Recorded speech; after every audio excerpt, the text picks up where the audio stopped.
on WDTN, the station that's on your side.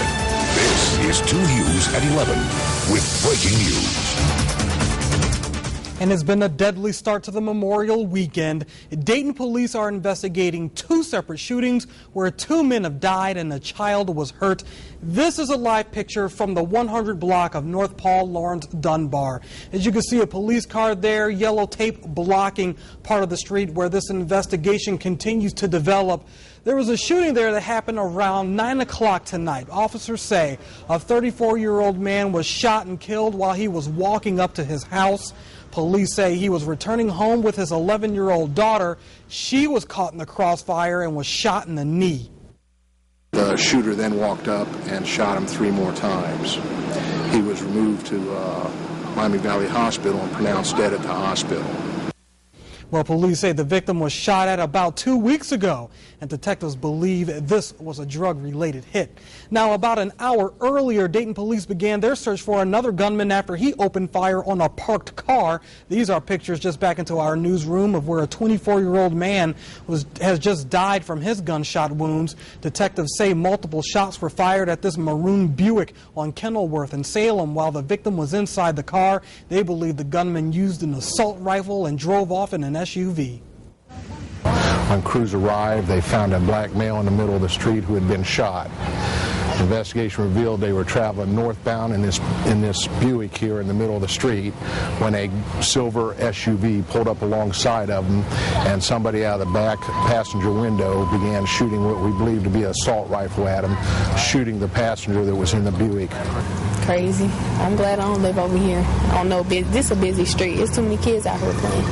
It's ridiculous. But I just feel sorry for the family. If you know anything that can help Dayton police in both of the shootings you just heard, you want to make sure you call Crime Stoppers at 222-7867. Interstate 75 is flowing again after a 3-car crash closed a portion of it tonight.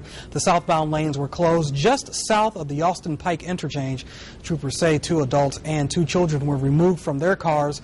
Witnesses say a car may have stalled on the interstate, setting off a chain reaction.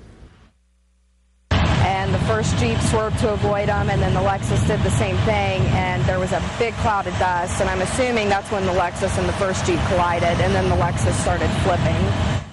Everyone is expected to recover from their injuries.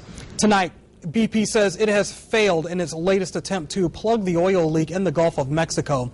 The mud and cement top kill is not working, so they're moving on to another untried solution. Jay Gray begins our team coverage from Venice, Louisiana.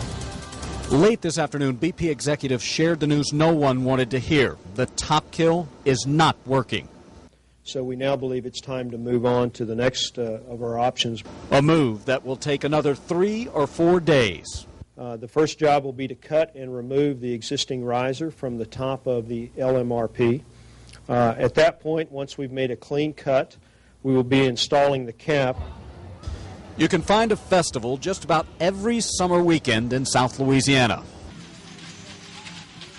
But this festival, this weekend, is different. Well, seafood is just a major part of all of our lives. As oil pours into the Gulf and creeps into the marshlands, there's a fear that life's blood, the shrimp, the fish, and oysters, is fading away. It's just put this terrible, sad, disheartening pall on everyone's existence here. And they are desperate for someone to find some way to control the oil and give them a real reason to party. Jay Gray, NBC News, Venice, Louisiana. The failed top kill procedure is the latest in a series of hits to BP's public image. Susan Candiotti continues our team coverage with more on the PR nightmare.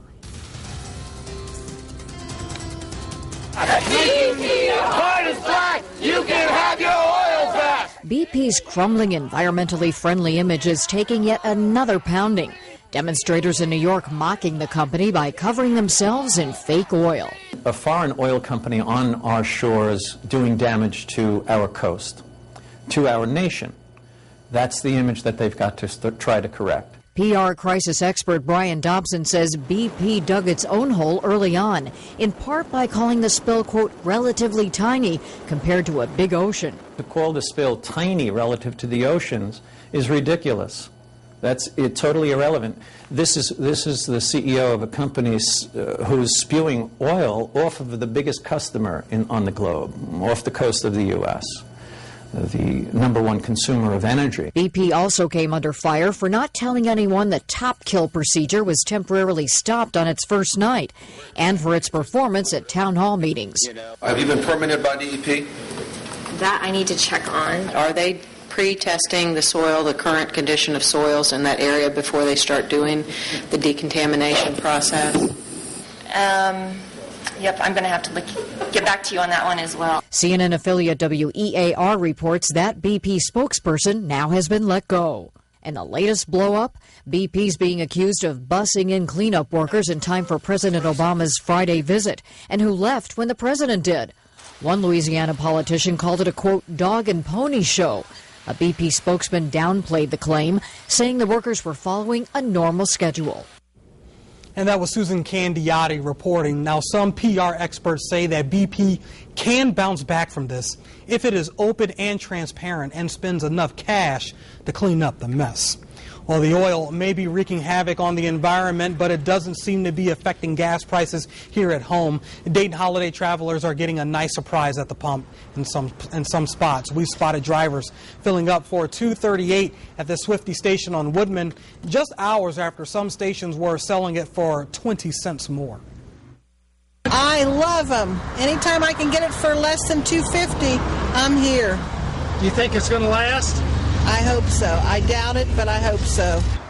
You can always find the cheapest gas in our area at WDTN.com. Just scroll to the bottom of the homepage and click on the gas prices tab. Another unofficial sign of summer, dozens of local pools opened the gates for the first time today, including the Sycamore Trails Aquatic Center in Miamisburg. And with highs in the 80s, well, you could hardly ask for better timing. This actually, in recent memory, this is one of the nicest Memorial Day weekends that we've had on record, so we're seeing a lot better crowds than we normally have. Really excited about the amount of people that we have turned out, and so everyone's in here is happy, having a good time, and being able to cool off on this nice hot day.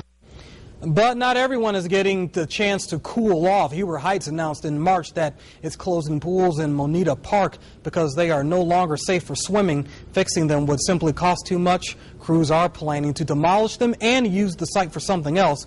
But officials do say finding a new place for a city pool is not out of the question. Well, still ahead, Hollywood loses another Walk of Famer to cancer. Plus, people across the country make their way to Arizona to join sides in the controversial immigration law. And from a coma to commencement, a local survivor makes a major milestone.